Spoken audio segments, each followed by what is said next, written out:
Ustadz, nah di sini mungkin juga ada beberapa di luar sana yang juga kurang lebih sama, ada unsur pemaksaan yang awalnya hanya berteman tapi salah satunya menganggap itu lebih dari teman, bahkan dia lebih posesif, lebih marah ketika untuk ada usaha untuk menjauh dari itu. Nah ini sebenarnya benang merahnya apa nih Pak Ustadz yang harus bisa dihindari agar ini tidak terjadi nih dalam sebuah pertemanan? Jadi begini, saya sebetulnya ingin tanya, Mbak Syifa selama hidup di kos itu maisahnya atau kehidupan sehari-harinya dari mana? Apakah bekerja atau bekerja? Saya bekerja. Oke, bekerja. Jadi sudah mandiri, menghidupi diri dengan kos itu ya. Jadi Mas Farid kembali ke pertanyaan tadi bahwa menghindari hal-hal seperti ini. Kalau orang Jawa kan sering bilang witing tresno jalaran saka kulino. Jadi cinta itu tumbuh dan berkembang karena sering ada komunikasi. Awalnya biasa saja kan kayak di lagu itu. Lama-lama luar biasa ada cinta. Maka apalagi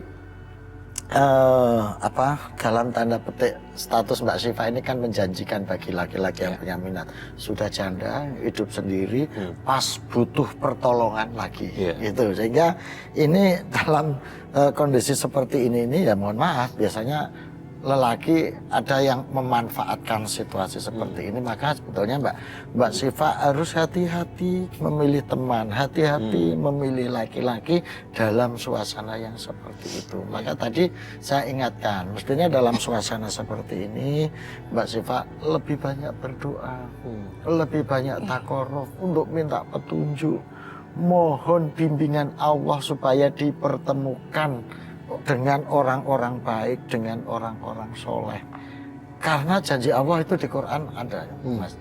Bahwasanya al-khabisatu lil khabisina, gitu ya, wal khabisina lil khabisat, gitu. Jadi perempuan yang nakal, yang bodoh, itu jodohnya ketemunya dilalah ya dengan laki-laki yang kurang bodoh, lebih sama, yang sama, yang nakal, gitu.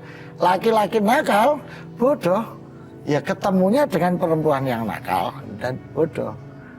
Sebaliknya perempuan yang baik, yang soleh, itu ketemunya ya akan dengan jodoh yang baik dan soleh. Ini di Al-Quran disebutkan yang seperti itu. Maka saya sarankan ya kepada Mbak Nisa supaya tidak kecewa, tidak menemukan lelaki yang bodoh, lelaki yang tidak baik, lelaki yang tidak soleh. Dalam suasana kegunjangan batin seperti ini, itu takarrub kepada Allah, zikir kepada Allah, mendekatkan diri kepada Allah, mohon petunjuk, mohon perlindungan, mohon diberikan suami yang solehah. Itu dilakukan supaya tidak ketemunya orang-orang yang memanfaatkan seperti itu. Oke, mungkin pada saat itu kondisi Mbak Syifa lagi bimbang ya, lagi galau gitu. Kalau anak muda bilang sekarang ketemu dengan laki-laki itu yang mungkin sekiranya mengayomi, tapi ternyata ada maksud di balik itu. Betul. Oke, Mbak Syifa, setelah itu Mbak Syifa kan kasihan sama dia, takut kalau dia tetap untuk terus bunuh diri kan. Nah Mbak Syifa menuruti apa maunya dia? Iya, saya diperkenalkan, dia datang, yuk merayu saya untuk diperkenalkan pada kedua orang tuanya, ya. Terus bilang ke orang tuanya kalau dia ingin menikahi saya. Ya, dari tanggapan dari orang tuanya sepertinya mendukung. Ibunya juga seperti membujuk saya untuk supaya saya mau dinikahi dia. Papanya juga, ya gimana ya Mas, dalam keadaan hati saya yang sedang kalut, saya merasa ya sudah, ini kayaknya ada laki-laki yang mau mengajak menikah saya dan orang tuanya mendukung. Akhirnya status laki-laki ini apa sebelumnya? Dia bilang ke saya, Duda sudah 3 tahun. Duda sudah 3 tahun, oke. Tapi tetap menikahnya karena terpaksa ya tadi ya? Iya, saya akhirnya menikah.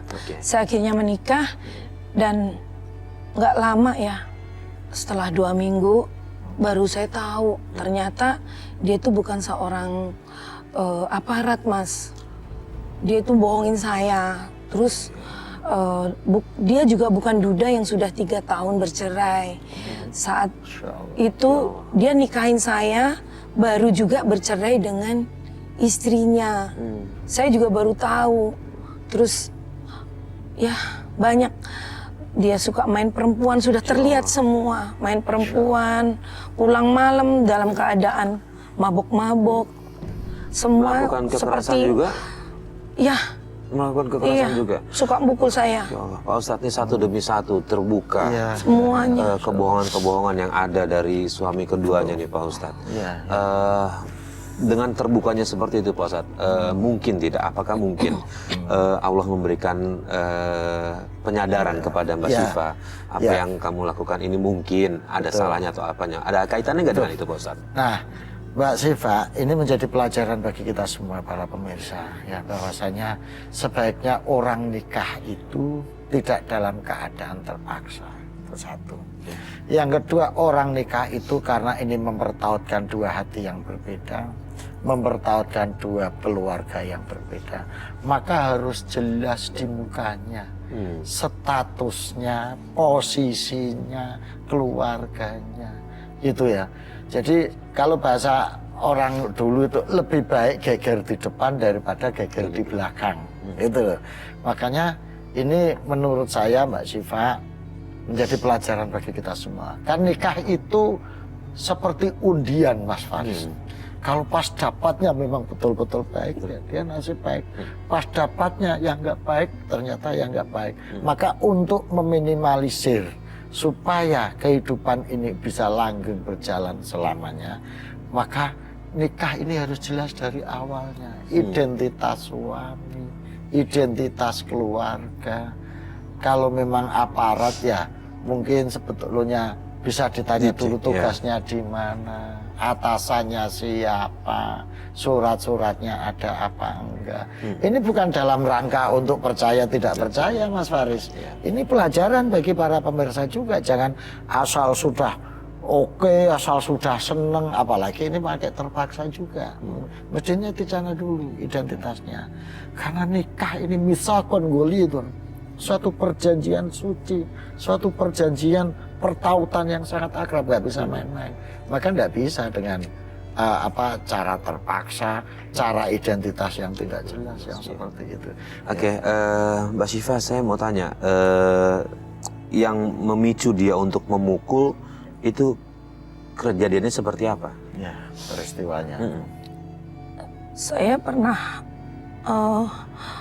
ambil HP dia karena selama ini kok dia sering sibuk chatting yang saya kayak curiga gitu Mas. Dia suka di pojok-pojok, pokoknya tidak terbuka dengan saya. Pas suatu saat saya bisa buka chat dia, ternyata dia sedang chatting dengan menawar wanita via online. Saya sedih banget. Saya merasa ya ampun, saya dikecewakan, saya ditipu. Nah, dia tahu saya buka chatnya, dia langsung pukulin saya. Itu awal mulanya dia mukul-mukul ya? Dan tidak hanya itu, sering kalau dia pulang dalam keadaan mabok, saya tegur dia dari mana atau kok sampai jam segini, dia malah suka pukul saya didorong sampai jatuh, sampai dipukul-pukul. Pak Ustadz, apa yang harus dilakukan seorang istri nih Pak Ustadz ketika mendapati suami seperti itu Pak Ustadz? Ya, dia sudah berhak mendapat perlindungan karena jiwanya terancam, fisiknya terancam. Jadi, perlindungan yang paling diutamakan dalam Islam itu yang pertama adalah keluarga. Gitu. Nah, mestinya Mbak Syifa ini bisa konsultasi ngomong ke keluarga tentang kondisi perlakuan dari sang suami, menjadi hakam, menjadi penengah, gitu ya. Nah, apalagi ini beliau ini saya belum melihat ada nusus ya, nusus itu belum sampai meninggalkan rumah kan. Nah, itu maka ini bisa konsultasi dulu dengan keluarga terdekat untuk menyelesaikan persoalan ini, gitu ya. Kalau memang itu tidak bisa, kan sudah ada undang-undang juga tentang KDRT, Undang-Undang Nomor 23 Tahun 2004 itu. Nah, kalau memang sudah nggak kuat, sudah mengancam dan si istri atau suami tidak kuat menahan kelakuan-kelakuan pasangannya, itu bisa dilaporkan dengan tindakan-tindakan hukum positif atau hukum negara. Jadi secara agama sebetulnya juga punya koridor untuk menghadapi suami atau pasangan yang seperti itu, yaitu lapor, ngomong dengan pihak keluarga untuk bisa diislahkan bahasanya. Kalau memang masih memungkinkan diislahkan, dicari jalan keluar, dibangun kembali hubungan suami istri. Nah, kalau memang ini tidak membuat efek jera, sekedar untuk membuat efek jera, bisa dilaporkan sesuai dengan hukum positif dengan undang-undang yang berlaku, yaitu undang-undang tentang KDRT. Mbak Syifa sempat kepikiran untuk melapor ke polisi? Saya hanya melapor kepada keluarga ya, ke orang tuanya terutama. Saya bilang kalau saya teraniaya dengan suami saya ini, saya merasa ya nggak tahan. Tapi respon mereka apa? Respon orang tuanya bukannya seperti yang saya harapkan, justru sebaliknya, justru selalu membela suami saya atau anaknya. Mbak Syifa disalahkan? Iya. Oke. Tadi katanya Mbak Syifa 2 kali menikah, dua-duanya meninggal ya? Iya. Artinya suami yang kedua ini meninggal? Iya. Udah usia berapa pernikahan setelah meninggal? Dari ke meninggalnya? Berapa lama? Kira-kira 2 tahun. 2 tahun. Boleh tahu meninggalnya karena apa? Dia terkena penyakit kelamin, Mas. Mungkin ini penyakit itu ada hubungannya sama apa yang dia lakukan sebelumnya, Pak Ustadz ya. Tadi Mbak Syifa menemukan dia sering membayar wanita online ya, untuk memuaskan nafsu ya. Apakah ada terlontar kata-kata yang karena orang jengkel gitu ya, kata-kata itu terlontar? Iya Ustadz, mungkin saya ini suka, saking nggak tahan, saya sering kayak menyumpahin dia ya Ustadz. Setiap saya marah, apalagi apalagi dia pulang dalam keadaan mabuk, saya sering menyumpahin dia dengan kata-kata, kamu nanti mati aja, kena penyakit aja. Masya Allah. Nggak lama setelah saya ngomong itu, dia terkena penyakit, dia masuk rumah sakit, nggak lama terus meninggal. Syifa, udah pulang kamu? Udah puas kamu selingkuh di luar? Kerjaan kamu ya, kalau nggak selingkuh pasti mabok. Kamu suami macam apa? Kamu tidur di luar sana? berani kamu ngusir saya ya? Ngajar lu ya, dasar lu sialan!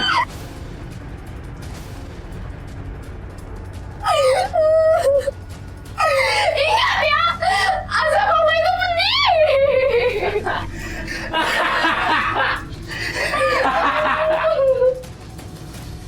Kalau saatnya apa yang menimpa suami keduanya dari Mbak Syifa ini bisa dibilang azab dari Allah? Ya, ini kan begini. Ada dikatakan bahwa doa umat dulu mustajabun, bahwa doa orang yang terdolimi itu diijabah oleh Allah. Posisi Mbak Syifa ketika sedang berdoa itu, saya rasa dalam suasana yang terdolimi, sebagai istri disakiti, dipukulin, ditinggal selingkuh, padahal beliau sudah mengorbankan diri yang awalnya tidak bisa menerima, tapi setelah kenalkan dengan keluarga, dengan keadaan terpaksa menerima, tapi ternyata dia ditipu, disakiti. Ini posisi dolim, menurut saya. Nah, dalam posisi kedaliman seperti itu, Mbak Syifa kemudian terlontar ucapannya, mudah-mudahan kamu mati kena penyakit. Mungkin ini sekedar ucapan ya karena sudah nggak tahan ya. Tapi itu tadi Mas Baris, bahwa doa umat dulu mustajab. Karena Mbak Syifa ini terdolimi, kemudian terlontar kata-kata seperti itu, dan Allah ijabah doa itu, sehingga betul suami kena sakit kelamin sampai akhirnya meninggal. Meskipun itu prosesnya juga bisa babia ya, ada sebab karena seperti itu. Mbak Syifa, maka disarankan orang yang sedang dalam keadaan terdolimi itu, meskipun ya bisa dipahami ketika berdoa jelek pada orang lain, tapi sebaiknya jangan berdoa jelek meskipun dia didolimi. Lebih baik sabar, itu lebih baik daripada mendoakan jelek. Mbak Syifa, ini semua sudah berlalu, Mbak Syifa mau berbagi cerita ke kita biar tidak terjadi sama pemirsa di rumah jika memiliki kasus yang sama. Nah, untuk kedepannya nih Mbak Syifa masih komunikasi sama anak? Yang dari yang pertama masih. Nah, Mbak Syifa ada keinginan apa nggak ke depannya? Mungkin mumpung ada Pak Ustadz di sini, Mbak Syifa biar mungkin jiwanya juga lebih tenang gitu. Mbak Syifa ingin melakukan apa gitu? Boleh ditanyakan ke Pak Ustadz. Ya. Apakah ada solusi untuk hidup saya ke depan, Pak Ustadz? Bagaimana sebaiknya saya bersikap atau menjalankan kehidupan saya ke depannya? Dengan suami berarti karena sudah meninggal ya, berarti hubungan dengan keluarga suami juga sudah. Ya. Sekarang begini ya Mbak Syifa, perjalanan hidup Mbak Syifa dari dua suami itu gitu, saya berharap tidak menyebabkan Mbak Syifa menjadi trauma. Ya. Yakinlah bahwa Mbak Syifa masih punya masa depan, Mbak Syifa masih punya harapan kehidupan, apalagi Mbak Syifa punya anak dua. Saya berharap Mbak Syifa tidak terbebani oleh masa lalu akibat pengalaman buruk berumah tangga yang dua-duanya meninggal, dua-duanya berselingkuh. Ya, yang ini menjadi pengalaman buruk karena saya khawatir ini Mas Farid, dia menjadi trauma sampai akhirnya berpandangan buruk pada semua laki-laki. Jadi yang pertama Mbak Syifa terus semangat, terus bangkit bahwa kehidupan Mbak Syifa masih ada yang Mbak Syifa tanggung yaitu anak, dan Mbak Syifa harus tetap melangkah ke depan untuk tetap hidup berjalan. Tadi dijelaskan dalam Al-Quran, wanita jahat akan ketemu lelaki jahat, wanita baik akan ketemu lelaki baik. Maka sekarang mencoba Mbak Syifa berubah. Dalam mulai detik ini berjanji sejak acara tawakal ini Mbak Syifa merubah hidup. Ya, berdoa, bertakarub, berzikir, mohon kepada Allah. Mudah-mudahan diberikan jodoh lagi yang baik. Mudah-mudahan diberikan jodoh lagi yang soleh. Yang bisa betul-betul menjadi gantungan dan pasangan hidup Mbak Syifa. Tapi caranya ya harus itu. Harus dengan Mbak Syifa merubah diri. Mohon pada Allah. Lakukan sholat tahajud malam, mohon kepada Allah, ya Allah berikan jodoh padaku, jodoh yang baik, berikan pasangan hidup pasangan yang baik. Ya itu ya, tiap malam doa mohon kepada Allah supaya diberikan jodoh yang baik. Yang kedua harus dibarengi dengan ikhtiar lahir, Mas Farid. Ya, Mbak Syifa mencoba bergaul, cari teman yang baik, cari ustadz, cari guru yang bisa diajak konsultasi. Kalau nanti seandainya ketemu laki-laki, ketemu teman, supaya nanti bisa ada pertimbangan yang baik, gitu ya. Itu yang kedua. Yang ketiga Mbak Syifa, karena Mbak Syifa ini juga punya anak, ya, dan anak ini posisinya anak yatim. Tolong itu kembali dijaga, dirawat yang baik. Insya Allah dengan Mbak Syifa merawat anak ini secara baik karena ini anak yatim, ya, ini menjadi sarana, menjadi pintu pembuka Mas Farid untuk jalan ke depannya. Amin. Baik, terima kasih Pak Ustadz atas semua nasihatnya buat Mbak Syifa. Mudah-mudahan apa yang tadi Pak Ustadz sampaikan udah lebih menenangkan hati untuk bisa menjalankan kehidupan ke depannya lebih baik lagi. Ada satu syair yang bagus Mas Farid dibikin oleh Imam Syafi'i. Safir tajid iwadun aman tufarikuhu. Pergilah dan tinggalkan orang yang pernah bersamamu untuk melakukan pengembaraan.